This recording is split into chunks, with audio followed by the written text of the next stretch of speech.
Aghliniúsle. Bhí mé ag léamh le chopla lánús. Mé héana ag léamhgus. Chomáile sin, bhí mé ag léamh I Merle.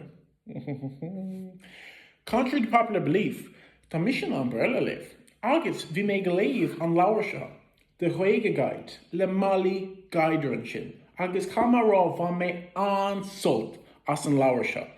Má tá aithne agaí ar Mollie, tici sib, go bhfuil dearcha ionta dearfach eici ó híomh an tangade, agus tá seo le echo is just a Gaeilge Guide.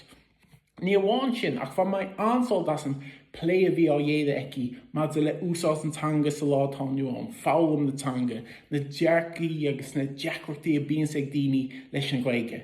Bhí sé ionach simú agus ionach spreagach mar leabhar. Sílamta sé orúnach go daoine atá ag leabhar sa Gaeilge chula lá agus daoine le beagán simachú sa Gaeilge. D'fhéadfadh siad an leabhar seo fiocht sús agus a bheith go thomláin tócha leis an tanga. Ach, chomáile sin chóir an leabhar seo mé smuoine. Mar bí mis a rá gcónaí. Nóair leabharíonn Gaeilge le duine éigean eile, maithíonn sé go bhfuil nasc láide cruthaithe leis an duine sin. Inis, tuigim ar lámh amháin níl mór an cansarí Gaeilge amach sin. Mar sin nóair bualam sa duine agus Gaeilge acu, Jesus bí me ar bhís.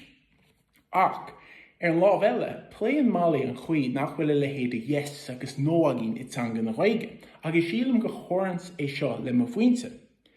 Mar, nóair a leabharíonn sa Gaeilge, bánam tú úsáid as an bríthir agus tú ag freigart ceisne. Mar hampla, I Merle, nóair tá duine ag síonn sin a spalpá Berle ort, d'fhéadfadh tú a bheith ag sí arás as a rá,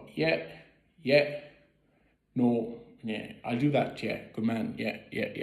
Ní éad tú a bheith déanamh sin agus tú ag leabhar san Gaeilge, mar caiith tú a bheith síonn sin agus a bheith éisteach go géir leis an méid atá le rá ag an duine eile. Agus sílam sinné an cinál dréacht a bhanas leis an Gaeilge, caiith tú muile síos de amathógáil agus chórá ceart a bheith agad le duine éigean eile.